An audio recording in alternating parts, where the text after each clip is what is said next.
শৃংখল চলিহা চিটু বৰুৱাহঁতে বহুত চেষ্টা কৰাৰ পাছতো শিৱসাগৰখন এতিয়ালৈকে জ্বলাব পৰা নাই এজনো শিৱসাগৰীয়া তেওঁলোকৰ লগত ওলাই আহি মিয়া ঘৰ জ্বলাবৰ কাৰণে মিয়া ঘৰ ভাঙিবৰ কাৰণে এতিয়ালৈকে ওলাই অহা নাই তাৰ কাৰণে যি পৃষ্ঠভূমি তৈয়াৰ কৰিব লাগে প্ৰশাসনিকভাৱে বা ৰাইজৰ মাজত যিটো পৃষ্ঠভূমি তৈয়াৰ কৰিব লাগে বুদ্ধিজীৱী সমাজৰ মাজত যিটো পৃষ্ঠভূমি তৈয়াৰ কৰিব লাগে সেইটো তৈয়াৰ কৰি শিৱসাগৰত যাতে হিন্দু মুছলমানৰ সংঘাত নহয় শিৱসাগৰত যাতে সাম্প্ৰদায়িক সংঘৰ্ষ নহয় তাৰ কাৰণে সকলো চেষ্টা কৰিছো আৰু আজিৰ দিনটো পৰ্যন্ত শিৱসাগৰক সুৰক্ষিত কৰি ৰাখিছো শিৱসাগৰৰ নাগৰিকসকলক সুৰক্ষা দিছো কিন্তু কোন সময়ত বিজেপি চৰকাৰ আৰএছএছৰ সহযোগত শৃংখল চলিহাহঁতে হিন্দু আৰু মুছলমানৰ সংঘাত লগাই সংঘৰ্ষ লগাই তাৰ কোনো গ্যাৰান্টি নাই আৰু সেইকাৰণে মই অতি স্পষ্ট ভাষাৰে এতিয়া এই বিজেপি চৰকাৰখনক ভাঙি এই বিজেপি চৰকাৰখনক অতৰাই ইয়াক ৰাষ্ট্ৰপতি শাসন প্ৰদান কৰিবৰ কাৰণে দাবী উত্থাপন তিনিটা কথা কৈছে এক নম্বৰ কথাটো তেখেতে কৈছে যে শিৱসাগৰত যিটো মিয়াখেদা আন্দোলন চলি আছে এটো মই পৃষ্ঠপোষকতা কৰিছো বুলি মুখ্যমন্ত্ৰী হিমন্ত বিশ্ব শৰ্মাই কৈছে নাম্বাৰ 1 নাম্বাৰ 2 অসমৰ মুখ্যমন্ত্ৰীয়ে কৈছে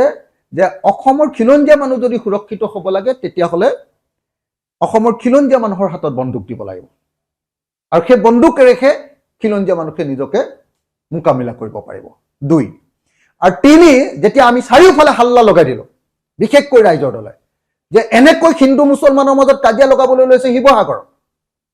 তেওঁলোকৰ ভেৰুনীয়া বাহিনী মেলি দিছে শিৱসাগৰ এইবুলি যেতিয়া হাল্লা লগাই দিলো আৰু শিৱসাগৰৰ খিলঞ্জীয়া মুছলমানেও যেতিয়া প্ৰতিৰোধ কৰি দিলে খিলঞ্জীয়া মুছলমানেও ক'লে যে আৰে ভাই আমি খিলঞ্জীয়া মুছলমানক তোমালোকে কিয় আক্ৰমণ কৰিবলৈ আহিছা এইবুলি যেতিয়া ক'লে তেতিয়া অসমৰ মুখ্যমন্ত্ৰীয়ে আইন হাতত তুলি নলবলৈ কৈছে কিন্তু এইখিনিতে মই এটা কথা কৈ লওঁ দেই শিৱসাগৰত এটা ঘটনা ঘটিছিলে সেইদিনা চিটু বৰুৱাহঁতে সেইদিনা ভাড়াঘৰত মিয়া বিচাৰি গৈছিলে আৰু মিয়া বিচাৰি যাওঁতে তেওঁলোকৰ লগত খিলঞ্জীয়া মুছলমানৰ এটা সংঘাত হৈছিলে খিলঞ্জীয়া মুছলমানৰ সংঘাত হওঁতে এজন শিৱসাগৰৰ যুৱক আৰু সাংবাদিক তেওঁৰ নাম ইউনিছ তামুলীয়ে এটা বক্তব্য আগবঢ়াইছে সেইটো মই কোনো পধ্যে সমৰ্থন নকৰো ইউনিছ তামুলীয়ে বক্তব্য আগবঢ়াইছে যে বিদেশী হলেও আপোনালোকে একো কৰিব নোৱাৰিব বিদেশী হলেও আমি সুৰক্ষিত কৰিম নে এনেকুৱা ধৰণৰ বাক্য এটা কৈছিল সুৰক্ষিত কৰিম বুলি কৈছিল নাই নাজানো যে বিদেশী হলেও আপোনালোকে ইয়াত থাকি আক্ৰমণ কৰিব নোৱাৰিব ইয়াত থাকি ধৰিব নোৱাৰিব সেইটো আইনৰ জৰিয়তে সেইটো মীমাংসা কৰিব লাগিব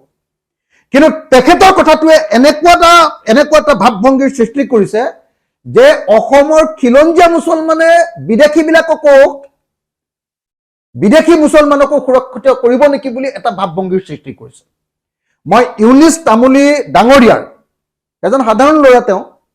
সংগঠনৰ মানুহ নহয় তেওঁ এজন সাধাৰণ ল'ৰা তথাপিও সেই কথাটোৱে যেহেতু এটা বিৰূপ প্ৰভাৱ পেলাইছে গতিকে মই ইউনিছ তামুলী ডাঙৰীয়াক স্পষ্টভাৱে কৈ দিছো যে আপুনি এজন সাংবাদিক আপুনি এজন তাৰ স্থানীয় খিলঞ্জীয়া গৰিয়া মানুহ গতিকে আপুনি এনেকুৱা ধৰণৰ বক্তব্য প্ৰদান কৰি মিছা